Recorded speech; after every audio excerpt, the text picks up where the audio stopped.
Bonjour à toutes et à tous. Bienvenue. Je suis Julia Toricoste, directrice du programme Petite Ville de demain à l'Agence nationale de la cohésion des territoires. Et j'aurai le plaisir d'animer ce rendez-vous jusqu'à 15 heures. L'année 2022 a débuté au niveau national par un nouveau cycle de formation des chefs de projet et élus référents, ainsi qu'une semaine thématique la semaine passée dédiée à l'engagement et la participation citoyenne. Et aujourd'hui, nous sommes réunis pour parler d'un sujet que le club abordait déjà début 2021 avec sa toute première semaine thématique dédiée aux enjeux de mobilité. Nous parlions à l'époque de prise de compétences dans le cadre de la loi d'orientation des mobilités. Et depuis, ce sont 510 EPCI qui ont pris la compétence mobilité, le reste étant de la compétence des régions. Si cela vous intéresse, les replays sont comme toujours disponibles en ligne, ainsi qu'une synthèse, et vous avez le lien dans le chat. Alors, quand on parle qualité de vie des habitants, qui est l'objectif du programme Petite Ville de demain, la question de la mobilité arrive tout de suite. Ça, c'est encore une fois corroboré par les enseignements du baromètre Ipsos remis en octobre dernier.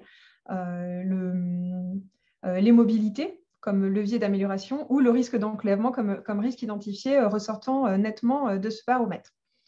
Donc aujourd'hui, avec notre partenaire France Mobilité, nous avons construit ce rendez-vous autour d'une actualité particulière, celle de l'édition 2022 de l'AMI France Mobilité, territoire de nouvelle mobilité durable, dit aussi TENMOD pour les initiés.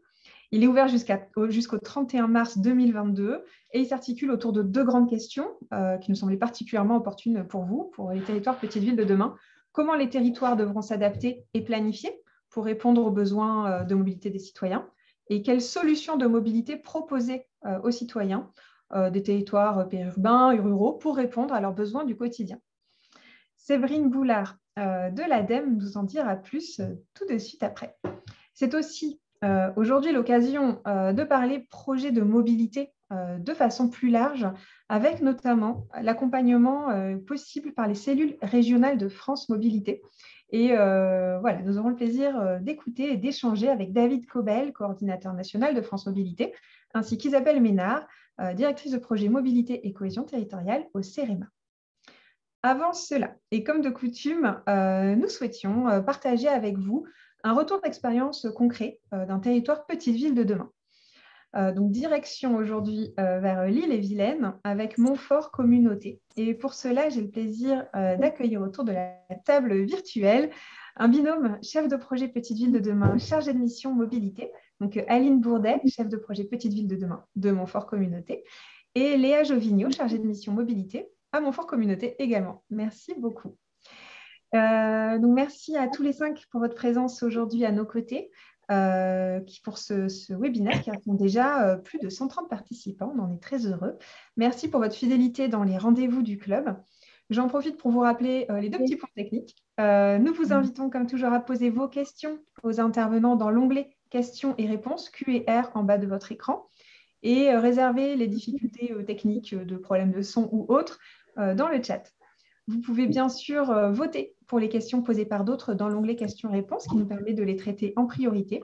N'hésitez pas à nous faire part de vos témoignages et nous prendrons les questions au fur et à mesure des interventions. Je vais donc sans plus tarder céder la parole à nos deux intervenantes de Montfort Communauté qui rassemblent 3 communes lauréates du programme Petite Ville de demain, Bédé, Montfort-sur-Meux et Pleumelec. Je vais de suite céder la parole à nos deux intervenantes, sans plus tarder, et les laisser vous présenter ce territoire et les actions menées. Merci beaucoup d'être avec nous. Bonjour à tous, Aline Bourdet, chef de projet Petite Ville de demain. Donc, je vais introduire rapidement sur l'organisation de la thématique mobilité chez nous avant de laisser la parole à Léa sur le projet de mobilité. Montfort Communauté est un territoire de 26 000 habitants, périurbain de Rennes, donc en Bretagne, mais qui conserve des communes de faible densité. Il comprend 2 pôles structurants PVD, le pôle historique de Montfort-sur-Meux et le pôle de Bédé-Pleumeleuc, dont le développement a profité de la nationale qui le traverse. On peut passer, s'il vous plaît.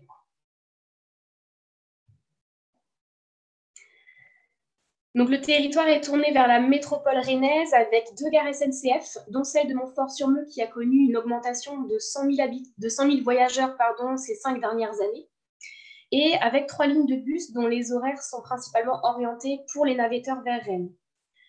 Montfort-sur-Meux est relié aux autres communes du territoire par un réseau de pistes cyclables qui reste aujourd'hui à conforter à la fois au sein du territoire, mais aussi vers l'extérieur. On peut passer, s'il vous plaît. Donc, Montfort Communauté agit pour la mobilité depuis plusieurs années et on a pris officiellement la compétence en 2021 avec la loi LOM. La thématique fait l'objet d'une véritable coordination entre l'intercommunalité et les communes dans un souci de qualité et de continuité du service public. Donc, il y a eu une petite période de flou au moment de la prise de compétence entre les notions de mobilité et de voirie. Donc là, Léa est intervenue et est entrée en dialogue avec toutes les communes pour vraiment définir ensemble qui fait quoi et surtout rassurer sur le fait que les communes peuvent continuer à agir, même si Montfort Communauté a la compétence. Et donc, on voit aujourd'hui en fait que les contours de la compétence mobilité vont continuer à se définir au fur et à mesure des projets qui vont venir s'élaborer. En 2022, la coordination va se poursuivre avec le plan de mobilité simplifiée intercommunale en cours d'élaboration par Léa et avec les projets de révision des schémas de déplacement des communes PVD que je vais coordonner. Et donc là, on voit bien, je fais le lien avec PVD, le rôle du chef de projet PVD qui est vraiment de venir faciliter l'articulation entre les différentes communautés, entre les différentes collectivités à travers le pilotage des études en commune et également à travers l'élaboration de l'ORT qui ramène à un niveau intercommunal. Donc, je vais laisser la parole à Léa avec la diapo suivante. Merci. Merci Aline, bonjour à tous. Donc Léa Jovignot, chargée de mission mobilité à Montfort Communauté. Donc je vais vous présenter les 2 projets qui ont été lauréats de l'AMI TenMod en 2021. Donc début 2021, on a pris la compétence et donc c'est à ce moment-là qu'on a décidé de répondre à l'AMI TenMod sur 2 axes, donc les 2 axes qui ont été proposés. L'axe 1, stratégie et planification de mobilité. On a proposé la réalisation d'un plan de mobilité simplifié. L'objectif, c'était vraiment de cadrer la politique mobilité du territoire, puisqu'on en avait une partie dans le PCAET, une partie dans le PLUI, une partie dans le projet de territoire. Mais finalement, on n'avait pas de document cadre qui réunissait tout ça sur les mobilités. Et l'axe 2, expérimentation et évaluation des solutions de mobilité. Donc là, on a proposé la création d'une maison de la mobilité itinérante pour regrouper toutes nos offres de mobilité dans un seul pôle mobilité, qui soit physique ou non. On peut passer à la diapo suivante, s'il vous plaît. Donc, l'axe 1, le plan de mobilité simplifié.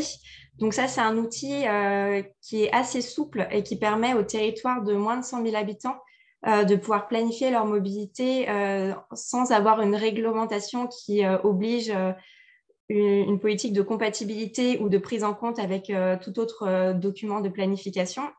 Et c'est également souple puisqu'on n'est pas obligé de faire une enquête publique ou une évaluation environnementale. Donc, nous, on a commencé notre diagnostic, donc on l'a fait en interne à partir de septembre 2021. Il a duré 4 mois. On a fait vraiment un diagnostic général du territoire et de l'offre de mobilité, des flux sur notre territoire. Et je suis allée rencontrer donc, les 8 communes du territoire pour savoir ce qu'elles attendaient de cette prise de compétences et ce qu'elles souhaitaient valoriser comme projet dans le plan de mobilité simplifié. Et grâce à l'AMI TenMod, on a pu faire appel à un bureau d'études qu'on vient tout juste de recruter pour réaliser la concertation de la population et des acteurs du territoire et définir avec eux la stratégie. Donc, on veut vraiment faire une concertation qui va débuter le mois prochain, assez large. On espère vraiment consulter tout type de populations différentes. On va essayer d'aller dans les collèges, dans les lycées, d'essayer d'aller dans les entreprises et de rencontrer les associations du territoire. Et on espère pouvoir réaliser notre programme d'action d'ici la fin de l'année pour avoir une approbation du plan de mobilité simplifié en début 2023. Est-ce qu'on peut passer à la diapo suivante ? Merci. Donc là, le 2e axe, la maison de la mobilité itinérante. Donc ça, c'est un projet qui est un peu plus ancien à Montfort Communauté puisqu'il a débuté fin 2018.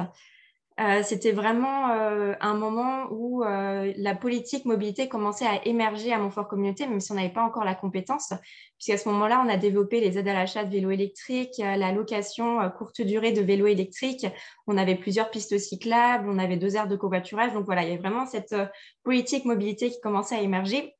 Et donc, les élus voulaient vraiment créer un pôle mobilité et ils avaient choisi pour ça un lieu assez symbolique qui est la gare de Montfort-sur-Meux, vraiment la porte d'entrée de notre territoire. Et donc, ils avaient répondu à l'appel à projet 1001 gares de la SNCF, donc pour pouvoir louer le local de la gare et proposer des permanences sur l'information mobilité et proposer différents outils mobilité aux habitants. Et donc, on a fait une expertise des travaux dans le local. Et il se trouve que le local était assez ancien. Il n'avait pas servi depuis de nombreuses années et on devait en plus faire appel à un prestataire extérieur pour proposer des animations mobilité. Donc finalement, ce projet, il avait un coût qui était beaucoup trop onéreux pour Montfort Communauté. Donc il a été abandonné pendant plus d'1 an. Et il est vraiment revenu sur la table début 2021 avec cette prise de compétences, avec mon recrutement en avril 2021 et avec la Meet and Mod, les élus ont décidé de ressortir ce projet. Et donc, on a pu avoir un échange technique avec le CEREMA et l'ADEME avant de faire un dépôt final à la Meet and Mod. Et donc, c'est avec eux qu'on a vraiment défini les contours de ce nouveau projet en se disant on ne peut pas faire une maison de la mobilité fixe parce que c'est trop onéreux pour nous, mais on peut garder cette idée et changer totalement de forme. Au lieu qu'elle soit fixe, pourquoi pas faire une maison de la mobilité itinérante. Donc, grâce à l'ADEME et au CEREMA, à cet échange-là, on a pu repartir sur un nouveau projet. Et on va se servir donc de la concertation du plan de mobilité simplifié le mois prochain pour essayer de créer un comité des citoyens et citoyennes qui sera vraiment référent sur ce projet et qui sera en charge finalement d'imaginer quelle forme pourrait avoir cette maison de la mobilité itinérante et surtout qu'est-ce qu'on pourrait proposer dans ce projet. Et donc, bien sûr, ces propositions, elles seront validées par les élus de la commission mobilité de Montfort Communauté. Et on espère pouvoir débuter l'expérimentation de ce projet en janvier 2023. Donc, pour vraiment faire un pôle mobilité, un pôle info mobilité, ce qu'on pourrait imaginer dedans, ça pourrait être par exemple d'avoir toutes les informations, une carte du territoire avec toutes les pistes cyclables, avec les horaires des trains, les horaires des cars, des infos pratiques sur comment acheter, où acheter son ticket de train, par exemple. On pourrait avoir aussi la possibilité de faire une demande d'aide à l'achat de vélos électriques ou de location de vélos électriques directement sur la plateforme. On peut imaginer pouvoir réserver un kit de réparation vélo ou par exemple poser directement des questions via ce point info mobilité. Par exemple, j'ai un entretien d'embauche, j'ai pas de voiture, comment je peux faire pour y aller? Donc vraiment avoir ce point info mobilité. Et surtout, on insiste sur le fait que du coup, ça sera itinérant. Donc, ça peut vraiment être adapté à notre territoire à faible densité. Et ça peut autant servir à des petites communes comme Saint-Gonlay et Lannoy qui font à peu près 300 habitants qu'à des communes comme Montfort qui sont à 6000 habitants. Donc, ça peut prendre la forme d'une plateforme web comme d'un vélo cargo qui peut se déplacer dans les communes et participer à des événements, par exemple le Forum de l'emploi ou des événements organisés par des associations, par exemple sur le développement durable. Donc voilà, il y a tout à imaginer dans cette maison de la mobilité itinérante. Je vois qu'il me reste moins d'1 minute, donc je vais conclure. Donc cet Meet and Mod, il nous a vraiment aidés dans nos projets. Nos projets auraient eu lieu sans cet Meet and Mod, mais l'élaboration ne serait pas allée aussi loin. Notamment sur le plan de mobilité simplifié, on n'aurait pas fait une concertation aussi élargie que celle qu'on va faire, parce que là, elle va vraiment durer 2 mois, cette concertation. Et sur la maison de la mobilité itinérante, je pense qu'on serait resté à cette idée de maison de la mobilité fixe et à essayer de chercher un projet avec des coûts un peu plus réduits, mais on aurait peut-être été moins adapté à notre territoire et on aurait tout concentré sur la ville principale de Montfort-sur-Meux, alors que là, on a vraiment un projet global sur notre territoire. Merci beaucoup à toutes les deux. Et merci, oh là là, on est presque 170 participants, ça a bien monté pour votre témoignage. On commence à avoir quelques questions, donc merci beaucoup. Alors moi, je vois deux paquets de questions pour toutes les deux. Un premier sur la phase de concertation. Est-ce que cette phase de concertation, elle est obligatoire? Et peut-être pour élargir aussi, voilà, comment ça s'articule, la concertation habitant-mobilité, la concertation petite ville de demain au sens large. Il y a sûrement des enjeux et des sujets d'articulation, vous nous direz. Et un deuxième paquet de questions, si je me permets de m'exprimer ainsi, sur le volet coût. Alors voilà, combien ça coûte un plan de mobilité simplifié? Comment on le finance? Que vous apporte TenMod? Voilà, quelles sont les différentes sources de financement? Que ça soit en termes d'études et également plus de fonctionnement, la personne qui tiendra l'espace infomobilité qui va porter les coûts associés. Alors, sur la concertation du plan de mobilité simplifié, c'est obligatoire de faire une concertation, mais les modalités de concertation ne sont pas indiquées dans la loi. Donc, on est obligé de concerter, mais on concerte comme on veut, si je peux dire ça. Mais on n'a pas d'obligation d'enquête publique. Donc, ça peut être vraiment une enquête en ligne, comme des enquêtes, comme des balades urbaines. C'est vraiment au chargé de mission de définir ce qu'il souhaite dans la concertation. Et après, sur les coûts des projets, ça va vraiment varier. En fait, si le projet est mené en interne ou si on fait appel à un prestataire. Là, pour notre plan de mobilité simplifié, on l'a estimé à 35 000 euros parce que c'est vraiment le coût de notre concertation. Le coût du bureau d'études qui va nous aider dans cette concertation. Mais finalement, le diagnostic, je l'ai réalisé en interne, donc il ne nous a rien coûté, à part les charges de personnel. Et pour la maison de la mobilité itinérante, le coût est vraiment pas défini. Ça va vraiment être des coûts de communication. Et après, c'est pareil, ça va dépendre de la forme que le projet va prendre, sachant qu'on n'aura pas, sachant que ça va être une maison de la mobilité itinérante, on n'aura pas de loyer à payer. Mais on peut imaginer si les habitants ils souhaitent avoir, par exemple, un vélo cargo, il y aura le coût de 4 000, 5 000 euros du vélo cargo. Et après, peut-être si c'est une plateforme web, le coût de cette plateforme. Mais ça va vraiment varier.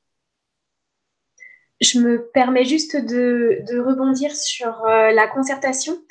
Léa va mener une certaine concertation dans le cadre du plan de mobilité simplifié. Et moi également, lorsque je vais m'attacher à travailler sur les schémas de déplacement à l'intérieur des communes PVT, je vais devoir également faire de la concertation avec les habitants.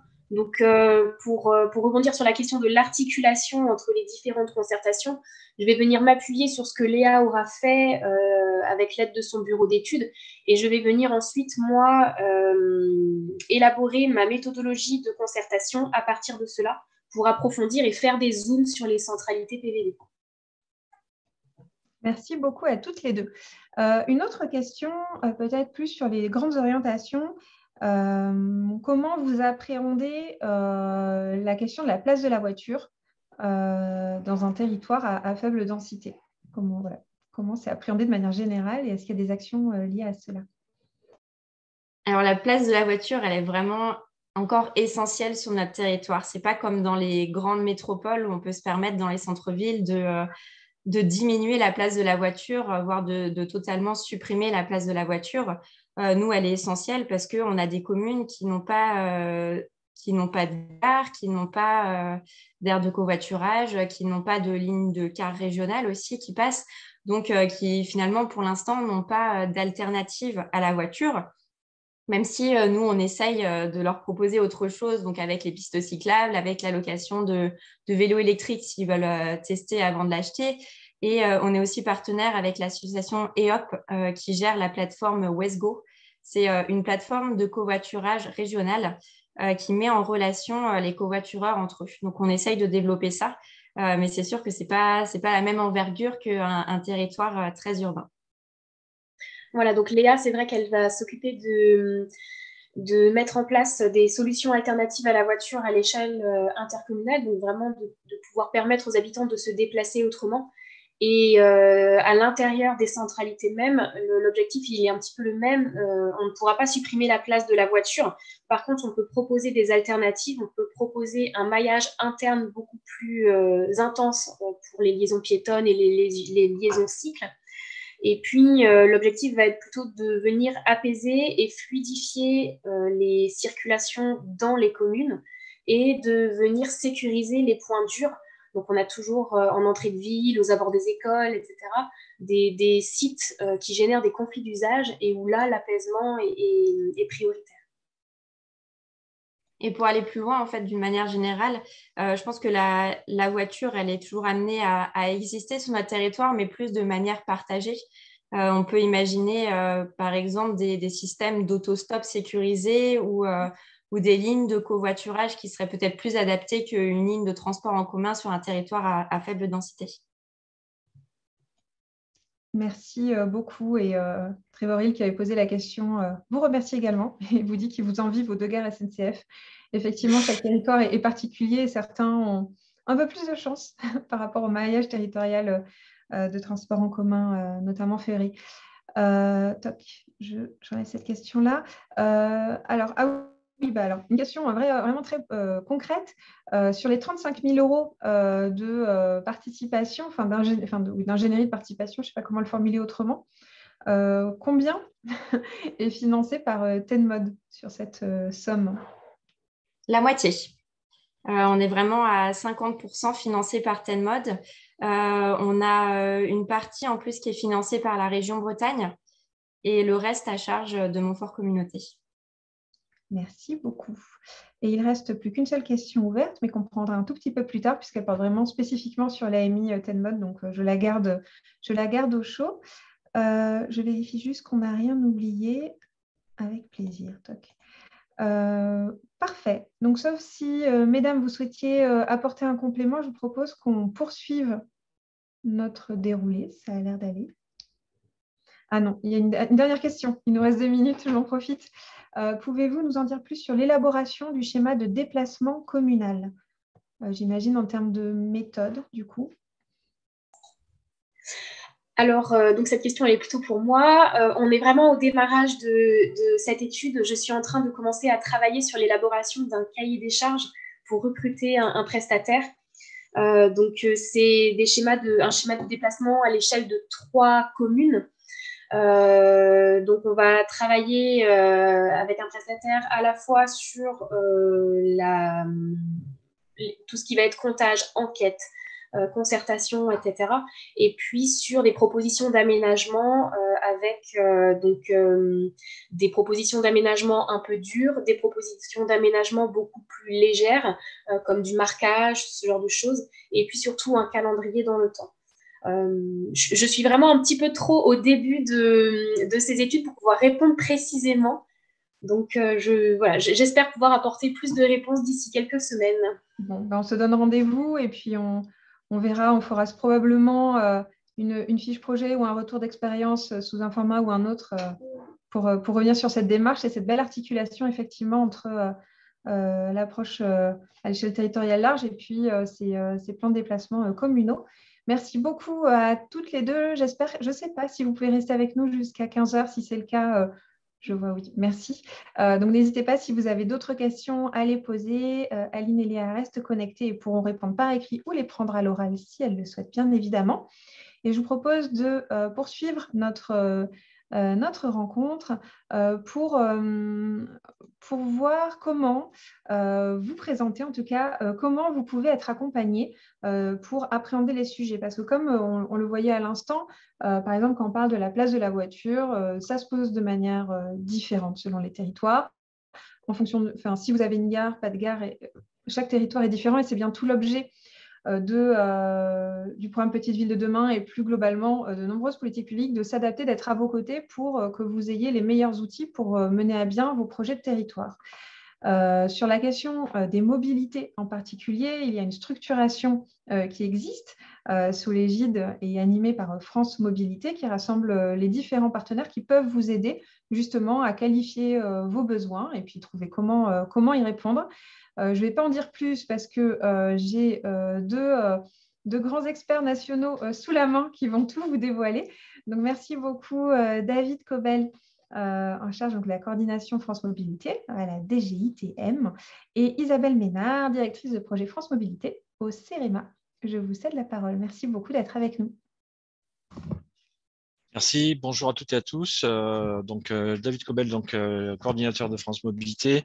Très rapidement, pour vous dire que France Mobilité est à l'œuvre pour l'accompagnement des territoires sur tous les enjeux de mobilité, l'innovation, l'expérimentation, le passage à l'échelle sur les mobilités du quotidien et du dernier kilomètre.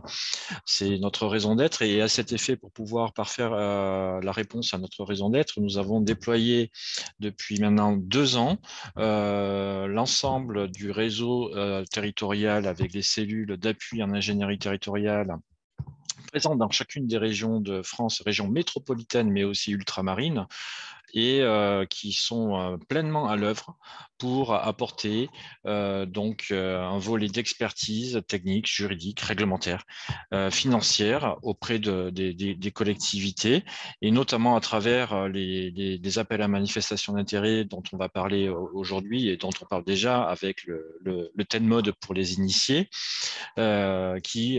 pour les lauréats notamment, il y a un accompagnement spécifique qui est proposé et que Isabelle du CEREMA précisera.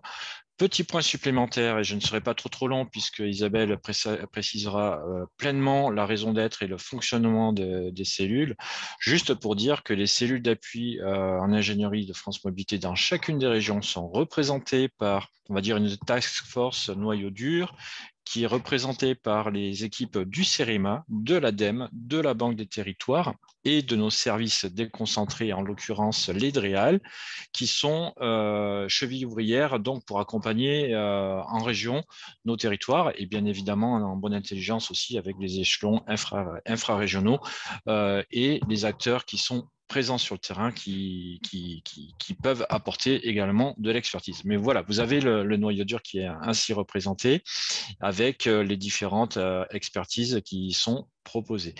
Je laisse la parole à Isabelle donc, pour entrer plus finement dans le détail, notamment de la perspective d'accompagnement qui est proposée avec les cellules et le CEREMA, et notamment au prisme de l'AMI TEN-MOD. Merci David. Donc, je vais enchaîner. Donc, vous voyez que France Mobilité, c'est bien une démarche partenariale. Le CEREMA est un des partenaires très engagés dans cette démarche-là. En 2 secondes, pour ceux qui ne connaîtraient pas le CEREMA, on est un établissement public. On travaille pour l'État et pour les collectivités publiques à toutes les étapes du déploiement des politiques publiques dans 6 domaines d'action, dont la mobilité, mais pas que, avec un fort ancrage territorial des représentants partout sur le territoire. Donc, voilà. Ensuite, sur quoi on s'appuie pour pouvoir vous accompagner dans le cadre de France Mobilité? D'abord, sur le site internet France Mobilité, qui s'est énormément enrichi depuis sa création. Vous y trouverez énormément d'informations et de ressources, alors des choses peut-être un peu descendantes, notamment par rapport à la loi d'orientation des mobilités qui a été publiée tout récemment, donc tout un aspect d'information réglementaire. Vous y trouvez aussi les actualités très régulièrement mises à jour dès qu'il y a le lancement d'un appel à projet, dès qu'il y a de nouvelles informations. C'est aussi une plateforme collaborative, donc vous avez la possibilité d'y inscrire un retour d'expérience, un projet, ou alors d'inscrire aussi des acteurs, notamment ceux qui proposent de nouvelles solutions. Et donc, ça permet comme ça d'avoir assez vite une vision de ce qui se passe aujourd'hui sur les territoires peu denses, notamment en matière d'innovation et de portage de nouvelles solutions. Donc, il n'y a pas de filtre, tout le monde peut référencer son expérience ou s'y référencer. Et aujourd'hui, on est à plus de 800 références. Et puis bientôt, et ça c'est en développement, mais ça va bientôt être lancé, on va associer des communautés régionales France Mobilité qui vous permettront de retrouver un forum et d'échanger pour ceux qui veulent contribuer à la communauté directement les uns avec les autres. Donc ça, c'est vraiment tout ce qui concerne le site internet. Et sur la diapo suivante, Voilà, en parallèle, en quelque sorte, vous avez des cellules d'appui régionales, donc partenariales comme vous les avez vues, donc avec lesquelles vous pouvez entrer en contact via une boîte mail en allant sur le site ou en ayant directement l'adresse. Et ces cellules ont un double rôle, donc un rôle d'animation. Donc elles organisent des webinaires, elles organisent des séminaires. Alors là, avec la période Covid, c'est un petit peu compliqué de permettre de faire se rencontrer les collectivités, les acteurs, les porteurs de solutions. Mais ces cellules ont organisé beaucoup de webinaires par rapport à la prise de compétences et d'organisation des mobilités notamment. Et là, les poursuivent et vont les poursuivre sur peut-être des sujets plus circonscrits, plus thématiques, etc., pour avoir ce rôle de passage d'information et de retour d'expérience. Et puis, elles ont bien sûr un rôle d'orientation. C'est vraiment l'interlocuteur vers lequel vous pouvez vous tourner pour toute question, en fait, en quelque sorte. Si vous avez besoin d'une information, qu'elle soit un peu générale, ou si vous avez une question très précise, contextualisée par rapport à votre propre situation, ça vous permet d'avoir une réponse rapide. Ça peut aussi vous permettre de mettre sur de bons rails un projet si vous êtes vraiment en phase de conception tout en amont. Ça vous permet d'avoir un premier retour, un premier regard et puis peut-être un petit coup de pouce pour bien le lancer. Les cellules peuvent aussi vous aider à vous mettre en relation avec le bon interlocuteur, à vous transmettre aussi des retours d'expérience, à vous permettre de communiquer avec ceux qui ont déjà fait d'autres expériences. Elles peuvent également vous permettre de vous aider à monter le financement de votre projet, à vous repérer parmi les différents financeurs et également, dès lors qu'il y a un besoin, de vous aider aussi à faire appel à une expertise complémentaire, autre, et notamment à recruter un prestataire qui peut être soit un bureau d'études privées, soit si on est sur des choses peut-être un peu plus innovantes ou complexes, peuvent être aussi relever des différents partenaires et des opérateurs de l'État, dont le CEREMA est en lien avec l'ANCT. Donc ça, c'est vraiment l'accompagnement des cellules. Je laisserai bien sûr l'accompagnement des cellules dans le cadre de la Limited Mode. Je laisserai Séverine Boulard de l'ADEME l'exposer par la suite. Alors sur quel type de sujet les cellules peuvent vous accompagner? Finalement, sur tous les sujets. On l'a vu dans l'exemple précédent, c'est le lancement d'un plan de mobilité simplifié, peut-être articulé avec un schéma Cyclable. Ça peut être aussi pour le lancement d'un service de mobilité. Transport à la demande, par exemple, ce qui peut être à la fois extrêmement efficace et peut-être aussi, des fois, peut faire un petit peu peur aux élus qui voudraient se lancer. Dans du covoiturage, des services de location de vélos, etc. Enfin, voilà, modes actifs, modes partagés, toutes les alternatives, finalement, à la voiture. On peut aussi vous accompagner sur tous les projets qui relèvent de la mobilité solidaire, notamment le transport d'utilité sociale, qui est une des formes, mais aussi vous donner des informations en lien avec les garages solidaires, le déploiement d'aides financières directes. On peut retrouver tout le champ de l'intermodalité, les hubs, la façon de mettre en connexion les différentes offres, les politiques de stationnement, tout ce qui relève de l'électromobilité, la logistique, ça peut être des questions très précises selon les contextes territoriaux, et bien sûr tout ce qui relève de la gouvernance, on l'a vu, il y a parfois des questions en termes de compétences, et donc là aussi, ça peut être des questions qu'on peut aborder avec vous. Merci beaucoup. On y reviendra, mais c'est vrai que voilà, quel que soit votre niveau de réflexion sur les enjeux mobilité, on vous invite très fortement à vous rapprocher de la cellule France Mobilité de votre région. Ça peut être un vrai atout pour mûrir et ensuite s'inscrire dans les différentes opportunités qui sortent au fil de l'eau pour soutenir et vous aider dans vos projets de mobilité. Ce qui me permet, sans transition, de vous proposer d'enchaîner sur la présentation de l'AMI TenMod et on prendra vos différentes questions à l'issue de cette présentation. Donc, j'ai le plaisir d'accueillir Séverine Boulard. Là, voici. Merci. Pour nous présenter cette AMI. Merci beaucoup d'être avec nous. Merci Juliette, bonjour à toutes et bonjour à tous. Donc, je vais vous présenter rapidement effectivement l'appel à manifestation d'intérêt TENMOD. Donc, un rapide rappel de ce qu'est la démarche France Mobilité. Donc, c'est une démarche qui a été lancée en 2018. Elle a 3 objectifs: créer et animer une communauté d'acteurs qui jouent un rôle dans les mobilités, faciliter les expérimentations des solutions innovantes de mobilité, déployer des solutions innovantes pour tous et dans tous les territoires, particulièrement en zone rurale et périurbaine. Cette démarche s'était déclinée autour d'un plan d'action en 6 axes, donc énumérés ci-dessous. Et je vais revenir plus spécifiquement sur l'axe 3, mais en lien avec ce qu'Isabelle vous a déjà présenté sur les cellules d'appui régional, et l'axe 6, qui est l'orientation des financements en soutien de l'innovation dans les mobilités. Donc, sur la slide suivante, merci beaucoup. Donc, la LOM favorise également les expérimentations de nouvelles mobilités. Donc, pour ce faire, des cellules régionales d'appui ont été créées pour apporter un soutien à l'ingénierie territoriale dans les territoires périurbains et peu denses. Comme l'a mentionné David, ces cellules régionales d'appui sont constituées des représentants de l'ADEME, de la Banque des territoires, du CEREMA et des services déconcentrés de l'État. Ces cellules sont déjà présentes sur l'ensemble du territoire métropolitain français et opérationnelles dans toutes les régions. Et alors, David me contredira ou pas, mais les cellules ultramarines sont en cours aussi de mise en place et seront opérationnelles très prochainement. Donc, comme David l'a indiqué, toutes les informations sur ces cellules régionales d'appui sont disponibles sur le site de France Mobilité.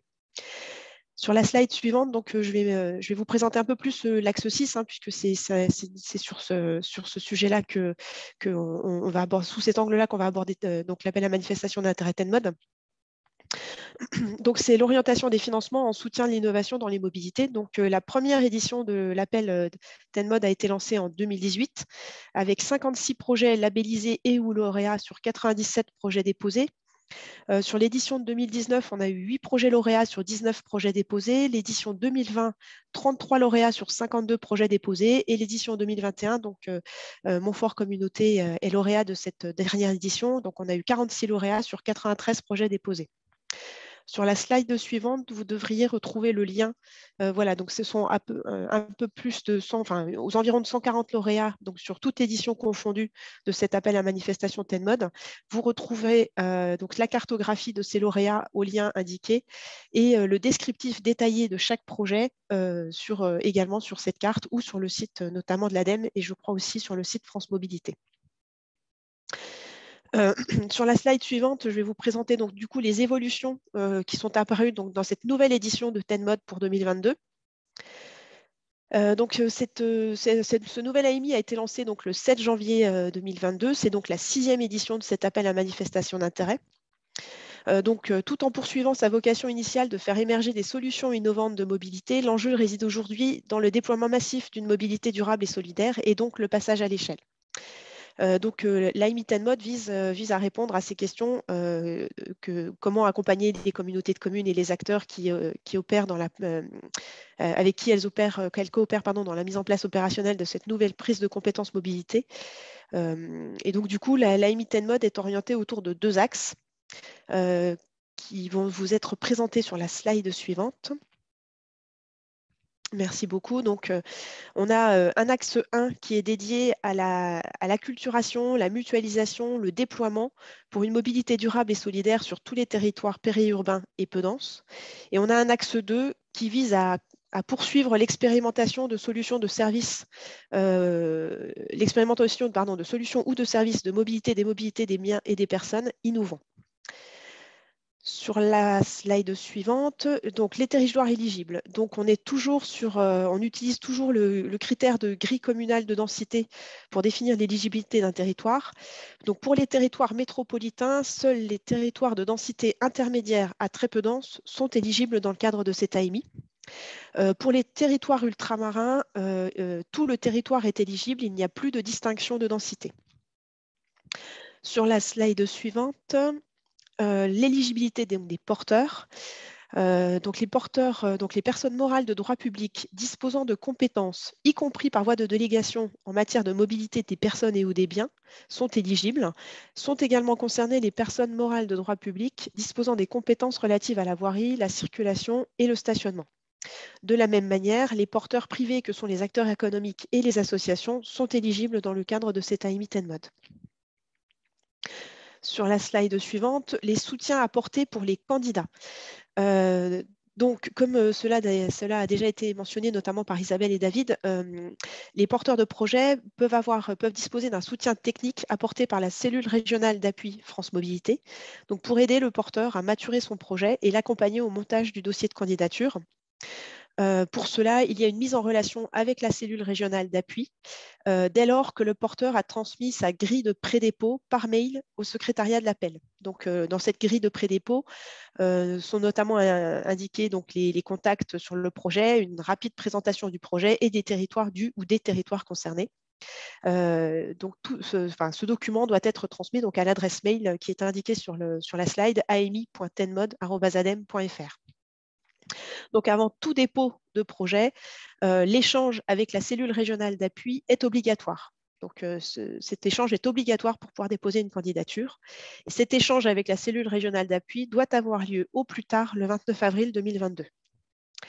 Sur la slide suivante, les soutiens apportés donc, pour les lauréats de cette édition 2022. Donc, les soutiens sont de deux natures. Le premier, c'est un soutien financier. Donc, les projets lauréats pourront faire l'objet d'un soutien financier de l'ADEME à hauteur maximale de 50% des coûts éligibles, dans la limite d'un montant maximal de 100 000 €. Toutes les dépenses sont éligibles, à l'exception des coûts d'un montant supérieur à 20 000 € hors taxes, portant sur un investissement matériel ou l'aménagement d'infrastructures, les coûts de personnel titulaire de la fonction publique et les coûts de structure des collectivités. Sur la slide suivante, je vais vous présenter le deuxième soutien qui est de nature technique. Donc, c'est un soutien conjoint ADEME-CEREMA selon les besoins identifiés. Donc, sur l'axe 1, en s'appuyant sur des retours d'expérience et une expertise technique, l'appui technique conjoint permettra de lever progressivement les points de difficulté donc, dans la mise en œuvre des projets au regard des différents contextes. Selon la nature du projet lauréat, cet appui pourra intégrer un conseil à toutes les phases d'élaboration du projet afin de faire des propositions visant à renforcer leur solidité, notamment dans le cadre d'un déploiement à plus large échelle et ou d'une mutualisation entre plusieurs acteurs.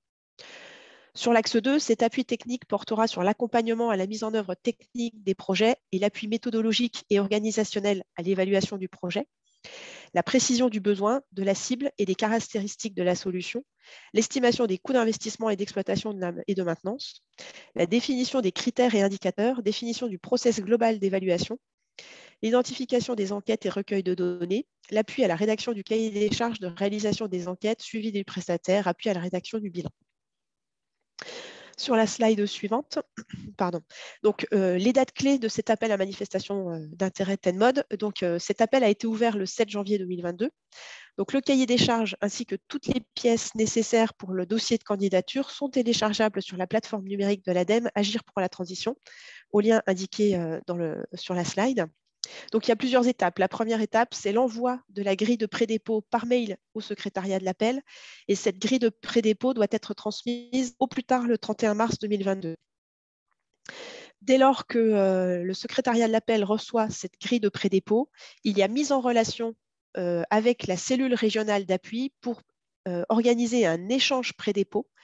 Et cet échange pré-dépôt est obligatoire avant tout dépôt de candidature et doit être réalisé au plus tard le 29 avril 2022. Alors, n'attendez pas le 31 mars pour nous envoyer vos grilles de pré-dépôt.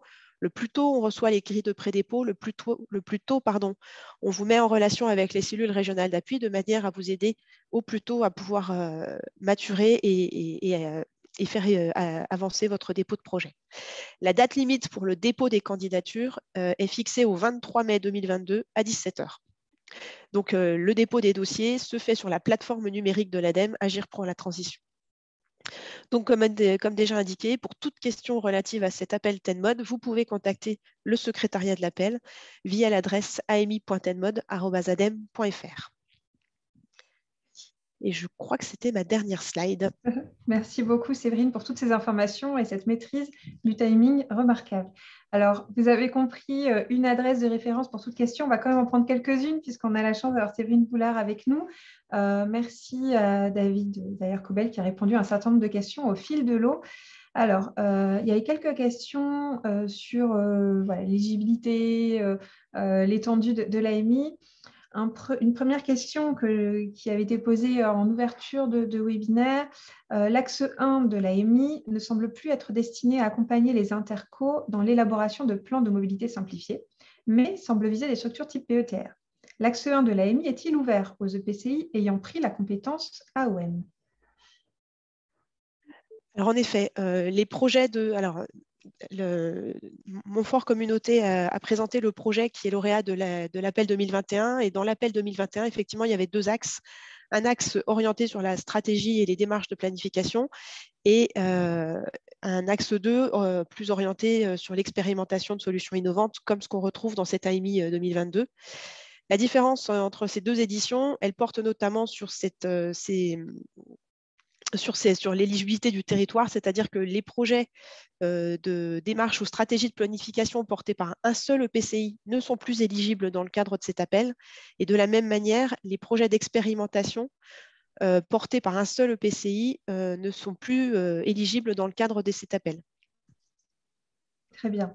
Néanmoins, j'imagine, si jamais il y a un projet qui ne rentre pas dans l'appel mais qui a besoin de soutien, bien évidemment, la collectivité peut se rapprocher de la cellule régionale France Mobilité pour trouver le soutien idoine. Tout à fait. Les cellules, comme l'a indiqué Isabelle, hein, les cellules d'appui régional sont là pour vous accompagner via un dépôt de projet à TENMOD, mais aussi indépendamment d'un dépôt de projet, pour vous accompagner sur vos projets, répondre à vos questions et vous aider pour traiter le sujet de la mobilité sur vos territoires. Merci beaucoup.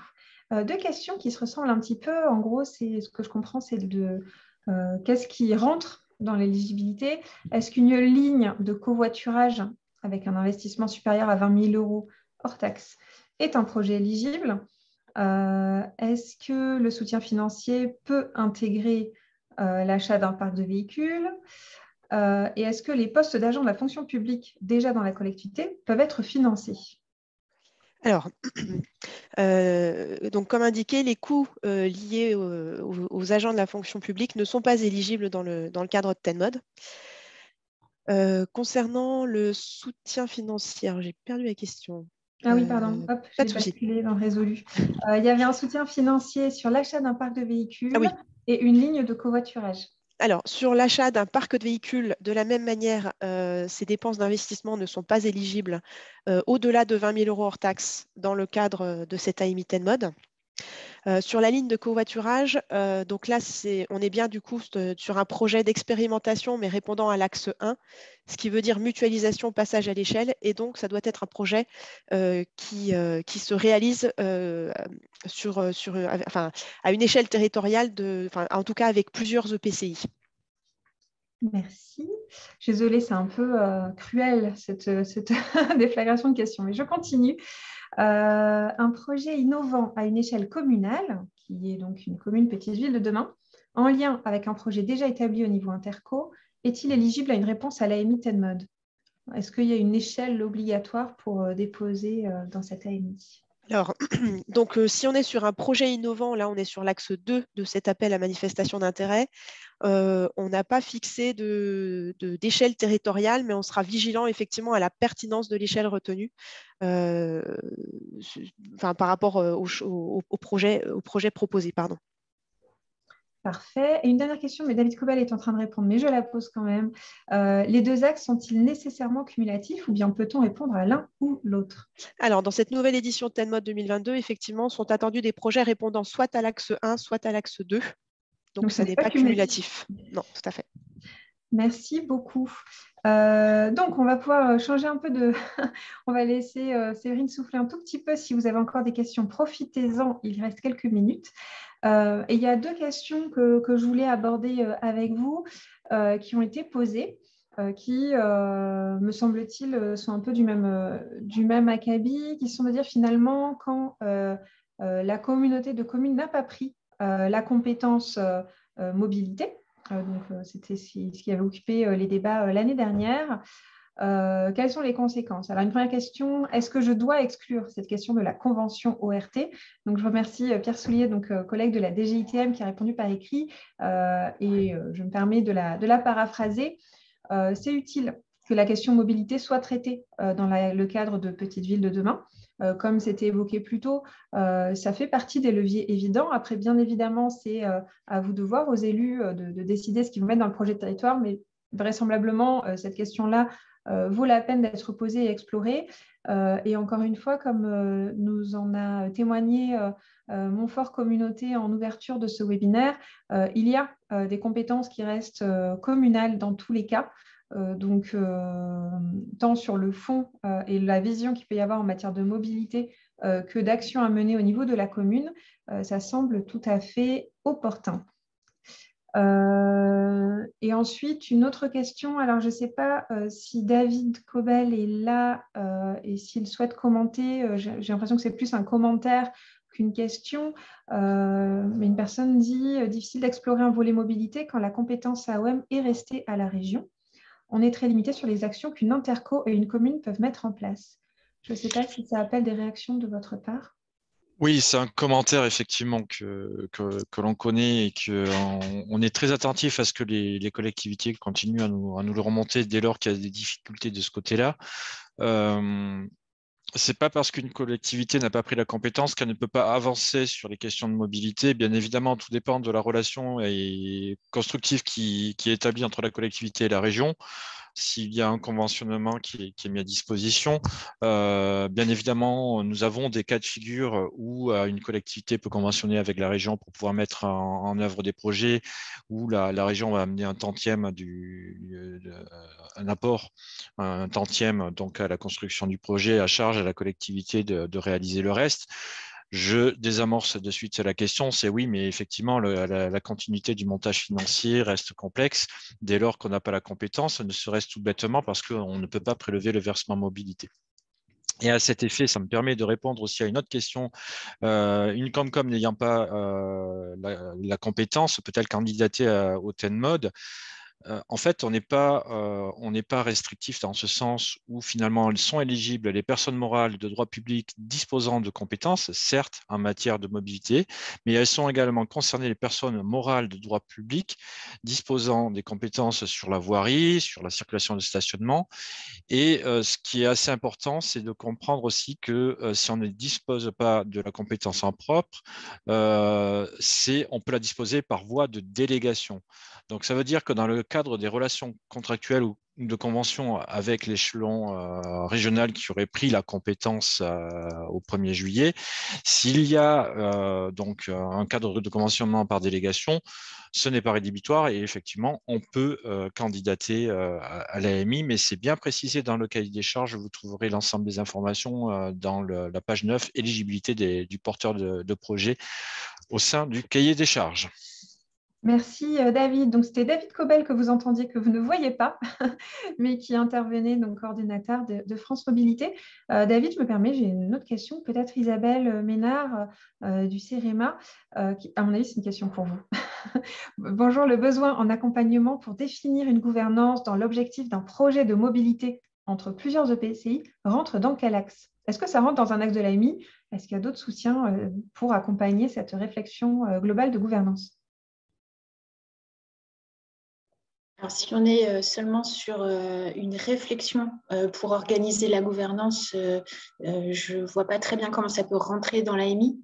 Ceci étant, on peut tout à fait renvoyer cette question à la cellule France Mobilité qui pourra, alors évidemment, ne pas entrer dans la gouvernance, mais apporter un regard extérieur, un regard neutre et en tout cas bien exposer toutes les règles à l'œuvre en matière de gouvernance pour construire des projets qui soient toujours pertinents à la bonne échelle et qui soient portés par les collectivités qui ont la compétence pour les porter. Merci Isabelle. Et nous allons prendre la dernière question de ce webinaire. On va parler mariage. Une Comcom AOM intéressée par cet appel à projet, pour être éligible, elle devrait se marier, c'est les termes utilisés, avec le PCI voisin, mais cet autre PCI n'est pas AOM. Comment faire? Se rapprocher de la cellule France Mobilité, j'imagine. Oui, pourquoi pas. Après, l'idée du mariage, c'est d'avoir des projets qui permettent de dépasser l'innovation ponctuelle et d'être vraiment dans un passage à l'échelle et de déploiement beaucoup plus massif des solutions. Donc, c'est un petit peu le type de projet aussi qui est recherché à travers cet axe 1. Donc, tout dépend aussi du projet et de ce qui va être déployé.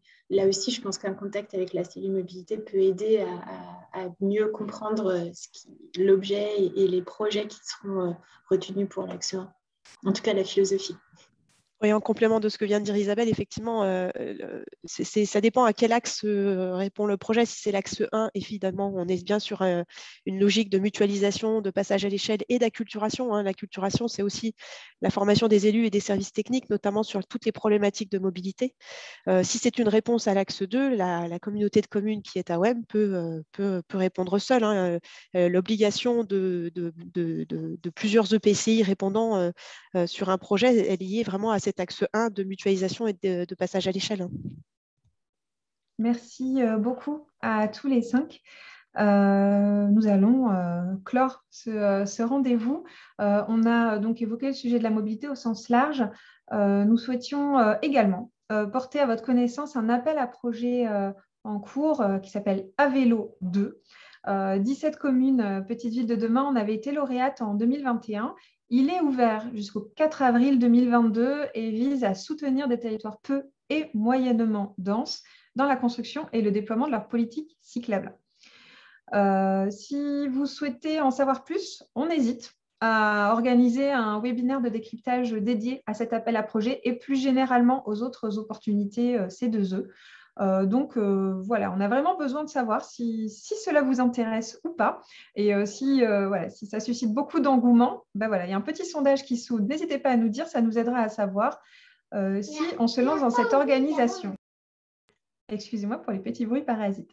On vous invite à consulter la page Internet comme toujours. Pour les chefs de projet élus référents depuis 3 jours, la plateforme nationale Petite Ville de demain est ouverte. C'est l'extranet dans lequel nous allons vous pousser un certain nombre d'informations utiles. N'hésitez pas à vous y inscrire si ce n'est pas le cas et à vous rapprocher de votre sous-préfet, de votre direction départementale des territoires pour y avoir accès et vous inscrire dans les activités du club aussi au niveau local.